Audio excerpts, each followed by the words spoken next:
اعوذ باللہ من الشیطان الرجیم بسم اللہ الرحمن الرحیم خلق السماوات والارض بالحق، اللہ نے پیدا کیا ہے آسمانوں اور زمین کو حق کے ساتھ، یعنی بامقصد ہے، نتیجہ خیز تخلیق ہے، یہ بے نتیجہ کا کار عبث اور باطل نہیں ہے۔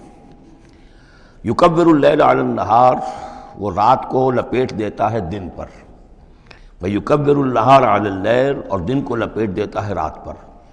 اب یہ جو ہے کہیں یولج اللیل فی النہار آتا ہے، کہیں یکبر آ رہا ہے، تو یہ مختلف جو الفاظ ہیں، تعبیرات ہیں، لیکن مقصد کیا ہے کہ یہ دن اور رات ہے تو نہیں ہے۔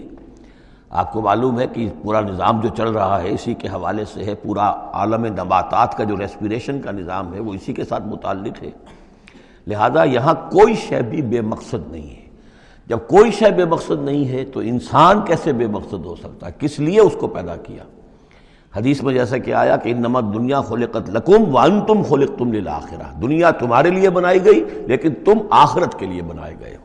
جب تک کہ آخرت کا تصور نہ ہو، پھر انسان کا، اور خاص طور پر انسان میں جو اخلاقی حص ہے، ایک مورل سینس ہے اس کے اندر، کچھ چیزیں اچھی ہیں کچھ بری ہیں، اس کا احساس ہے اس کے اپنے اندر، تو اس کا کوئی نتیجہ کہاں آخر نکل رہا ہے دنیا میں؟ اس کے لیے دوسری زندگی اور بعد سے بعد الموت لازمی ہے۔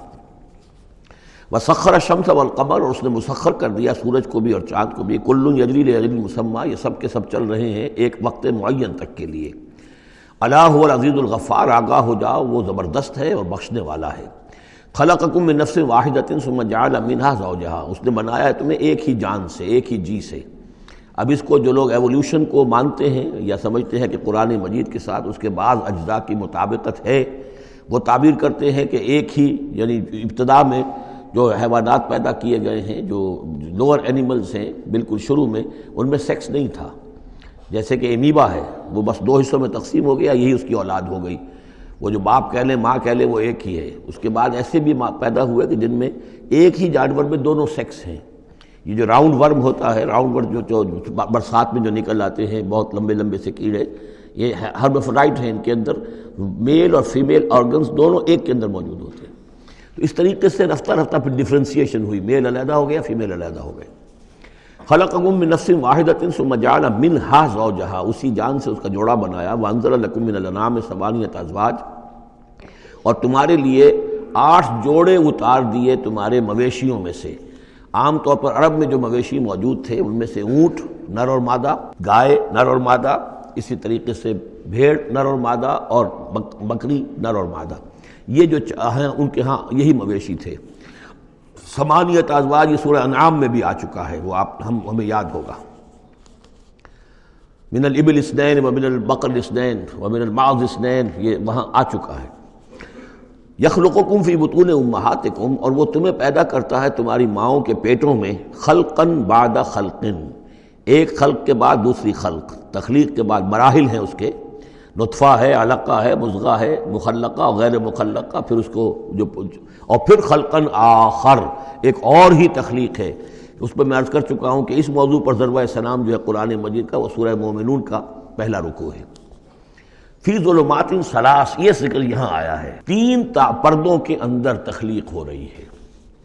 یعنی ایک پردہ یہ پیٹ کی دیوار ہے، جو مردوں کی بھی دیوار ہے، یہ پیٹ کی ایبڈومینل وال ہے۔ دوسرا پردہ پھر جو یوٹرس ہے، رحم ہے ماں کا، اس کی موٹی دیوار ہے۔ تیسری وہ جھلی ہے جس میں کہ وہ بچہ جو ہے جنین لپٹا ہوا ہوتا ہے۔ اب دیکھیے یہ بھی ظاہر بات ہے، اس وقت جو ہے جینیٹکس بھی نہیں پڑھائے گئے تھے، نہ یہ پڑھائی گئی تھی ایمبریولوجی، کچھ بھی نہیں تھا، لیکن فی ظلمات ثلاث، یہی وجہ ہے جو میں نے آپ کو بار بار بتایا ہے کہ کیتھل مور، جو کہ ایمبریولوجی پر اس وقت دنیا کی سب سے بڑی اتھارٹی سمجھا جاتا ہے، اس نے مانا ہے کہ قرآن مجید میں جس طریقے سے یہ بیان ہوا ہے واقعتاً حیران کن ہے۔ تو 3 پردوں کے اندر اللہ جیسا چاہتا ہے بنا رہا ہے، اس کا منہ قلم تو اللہ ہی کا نا، شکل بنا رہا ہے اس کی جو بھی کر رہا ہے، اب ہم اس کو تشبیہ تو نہیں دے سکتے، لیکن اللہ بنا رہا ہے۔ یخلقکم فی بطون امہاتکم، وہ بناتا ہے، تخلیق کرتا ہے تمہاری ماؤں کے پیٹوں میں، خلقاً بعد خلقن، ایک طرح سے دوسری طرح، ایک درجے کے بعد دوسرا درجہ، فی ظلمات ثلاث، 3 اندھیروں میں۔ ذالکم اللہ ربکم، وہ ہے اللہ تمہارا رب، لہ الملک، بادشاہی بھی اسی کی ہے، لا الہ الا ہوا فانا تصرفون، اس کے سوا کوئی معبود نہیں ہے، تو کدھر پھرائے جا رہے ہو۔ ان تکفروا فإن اللہ غنی عنکم، اگر تم کفران نعمت کرتے ہو، کفر کرتے ہو، تو اللہ غنی ہے، اسے تمہاری کوئی ضرورت نہیں ہے، احتیاج نہیں ہے، یہ نہ سمجھو کہ اس کی سلطنت میں کوئی کمی آ جائے گی۔ ولا یرضی لعبادہ الکفر، لیکن وہ اپنے بندوں سے کفر پر راضی نہیں ہے، اختیار تو اس نے دیا ہے، اما شاکرم و اما کفورا، چاہو تو شکر گزار بندے بنو، چاہو کفران نعمت کے روش اختیار کر لو، چوائس از یورس، لیکن یہ جان لو اللہ راضی نہیں ہے کفر پر، راضی وہ ہوتا ہے وَإِن تَشْكُرُوا يَرْضَهُ لَكُمْ، اگر تم اس کا شکر کرو، اس کی تعریف کرو، اس کی بندگی کرو، پھر وہ تم سے راضی ہوگا۔ وَلَا تَزِرُ وَازِرَةٌ وِزْرَ أُخْرَىٰ، اور نہیں اٹھائے گی کوئی اٹھانے والی جان کسی دوسری جان کے بوجھ کو۔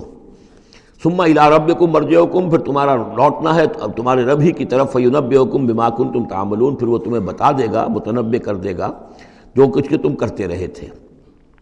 انہ علیم بذات الصدور، یقیناً وہ جاننے والا ہے سینوں کے اندر چھپی ہوئی باتوں کا بھی، جو راز ہیں تمہارے سینوں میں۔ وَإِذَا مَسَّ الْإِنسَانَ ضُرٌّ دَعَا رَبَّهُ مُنِيبًا إِلَيْهِ، اور جب انسان کو کوئی تکلیف پہنچتی ہے وہ اپنے رب کو پکارتا ہے، دعائیں کرتا ہے اس کی طرف رجوع کرتے ہوئے۔ ثم اذا خولہ نعمتا منہ، اور جب اللہ تعالیٰ اس کو اڑھا دیتا ہے، اس کے گرد اپنی نعمت کا خول لے آتا ہے، خولہ، اسے لپیٹ لیتا ہے اپنی نعمت میں، نسی ما کان یدعو الیہ من قبل، تو جو پہلے وہ جس چیز کے لیے اللہ سے دعائیں کر رہا تھا سب بھول جاتا ہے۔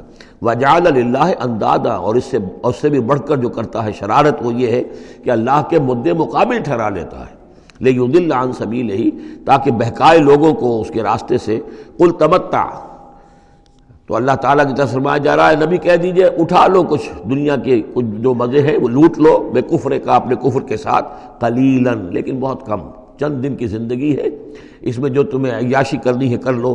انک من اصحاب النار، پھر مستقل طور پر تو تم آگ والے ہو، تمہیں آگ کے اندر جھونکا جائے گا۔ امن هو قانت آناء اللیل ساجدا وقائما یحذر الآخرۃ ویرجو رحمت ربہ، اس صورت میں یہ خاص اسلوب کئی مرتبہ آئے گا کہ ایک چیز کو، ایک جملے کو آگے نامکمل چھوڑ دیتے ہیں کہ اسے خود انسان پر کرے، فل ان دی بلینک، وہ خود بخود اس کے اندر مقدر تو ہے لیکن اس کو واضح طور پر نہیں کیا جاتا، مثلا اس کی مثال، اور یہ کئی دفعہ آئے گا اسلوب۔ اب من ہوا قانت آناء اللیل، بھلا وہ شخص کہ جو کھڑا رہتا ہے، بندگی کرتا ہے رات کے وقت بھی، ساجداً و قائماً، کبھی سجدے میں پڑا ہوا ہے کبھی کھڑا ہوا ہے، یحذر الآخرۃ، جو آخرت سے ڈرتا رہتا ہے، وہ یرجو رحمت ربہ، اور ساتھ ہی اپنے رب کی رحمت کا امیدوار بھی ہے، بس آگے کچھ نہیں۔ مراد کیا ہے؟ کیا بھلا یہ شخص کمن ہوا غافل، کیا برابر ہو جائے گا اس کے کہ جو غافل ہے؟ بھلا وہ شخص جس کی کیفیت یہ ہے کہ وہ فرما بردار ہے، راتوں کے اوقات میں بھی، سجدے میں بھی، اور کھڑے ہو کر بھی اللہ کی بندگی کرتا ہے، آخرت کا خوف اس کے دل میں ہے، لیکن اپنے رب کی رحمت کی امید بھی ہے۔ کمن ہوا غافل، کیا وہ شخص برابر ہو جائے گا اس کے کہ جو غافل ہے؟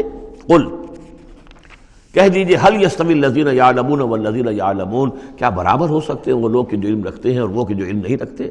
انما یذکر اولو الالباب، حقیقی نصیحت اور سبق تو حاصل وہی کرتے ہیں کہ جو عقل مند لوگ ہیں۔ صدق اللہ العظیم۔